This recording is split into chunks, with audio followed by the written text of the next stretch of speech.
Agora, vamos lá, vamos falar sobre esse assunto que é um compromisso semanal meu contigo. Falar sobre relacionamento abusivo é falar sobre violência doméstica, é falar sobre abuso emocional, abuso físico, né? Eu gosto sempre de falar do abuso emocional, porque o abuso emocional é muito difícil de ser identificado. A gente, às vezes, aceita um ciúme excessivo, às vezes aceita a necessidade de controle do outro, né? A coisa de invadir a privacidade,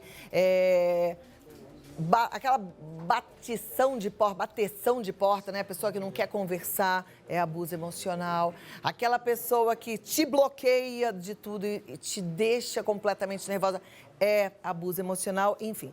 Porque é difícil mesmo da gente identificar. E é por isso que eu gosto de trazer esse assunto. Mas hoje a gente vai falar de forma geral de todos os abusos, tá? E, infelizmente, esse é um assunto urgente, porque agora na pandemia isso cresceu. E a gente vai conversar com a psicóloga clínica Adriana Cassetari, que veio nos ajudar a entender melhor como a gente deve lidar com abuso emocional ou violência doméstica, ou abuso de todas as formas. Adriana, boa tarde, como vai? Boa tarde, como vai? É um prazer falar com você. O prazer é nosso. Esse assunto para a gente é muito caro, porque nossas telespectadoras e telespectadores, porque alguns homens também sofrem abusos, eles merecem todo o carinho, todo o amor do mundo, né? O que é que a gente pode saber mais sobre relacionamento abusivo? Eu costumo começar assim esse assunto dizendo que relacionamento abusivo geralmente ele não muda, ele não acontece durante a relação. Ele já estava lá, mas você não percebeu. Então a pessoa não se torna abusiva, ela sempre foi abusiva.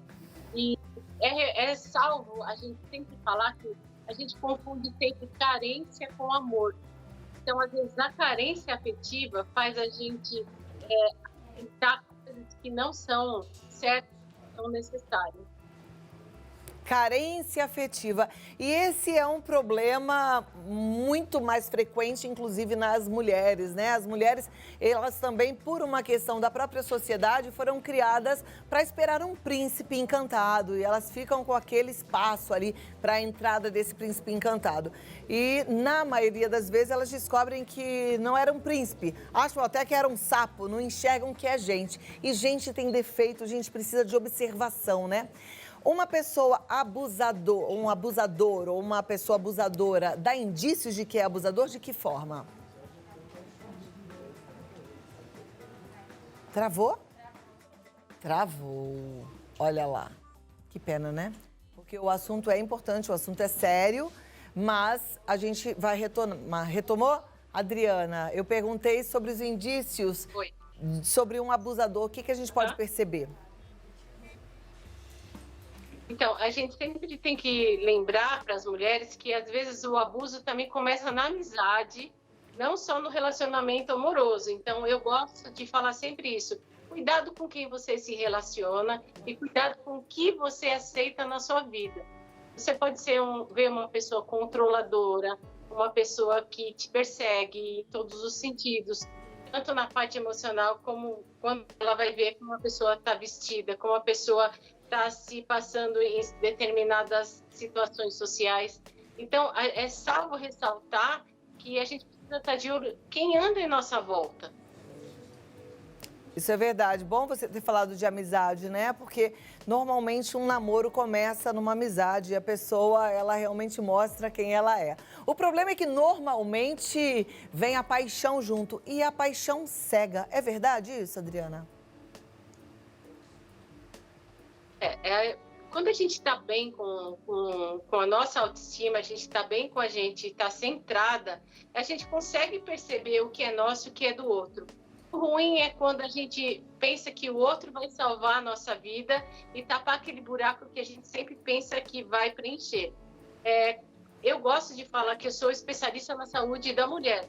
Então, isso é um caso recorrente de quando você aceita com medo de perder. Então, eu aceito que você fale alto, me pede desculpa porque eu não quero te perder. É gostoso a gente ter alguém que trata a gente bem, que acompanha a gente, mas não prenda no relacionamento. É verdade. Esse medo de perder faz com que as mulheres aceitem muitas coisas, né? E, na verdade, gente, eu penso que perde ninguém, porque ninguém tem ninguém, né? A gente divide a nossa vida, a gente tem uma parceria, mas isso tem que ser saudável, isso tem que ser bom. Adriana, eu vou pedir 2 minutinhos e a gente vai retomar esse assunto já, que a produção está pedindo para tentar uma reconexão aí um pouquinho melhor, tá bom? Então, segura aí que a gente volta em 2 minutos, combinado? Adriana? Olá. Vamos tentar retomar aqui um pouquinho o nosso assunto. Eu acho que, assim, entender o que é o abusador, a gente já está entendendo, o que pode ser um abuso emocional, o físico é mais na cara, né? Porque todo mundo sabe que é apanhar, né? Então, isso aí a gente não precisa de muito sinônimo, significado. Mas o que é que a gente pode fazer com a gente, já que não mudamos o outro? Minha mãe sempre disse, ninguém muda ninguém. O que é que eu posso mudar em mim para ficar mais esperta em relação a esse tipo de comportamento? Em primeiro lugar, a gente precisa se respeitar. A mulher demorou para conquistar um espaço e ela não sabe ainda o tamanho que ela tem para começar a se respeitar. Não aceite voz alta, não aceite reclamação absurda. Você sabe o que é e o que não é para você. A mulher tem a mania de achar que o homem é o mais forte, o homem pode fazer isso. Não, a gente tem que se respeitar. Dentro de casa, nunca deixe ninguém levantar a voz para você. Quanto mais alto ele falar, abaixa a sua voz, porque ele precisa abaixar também.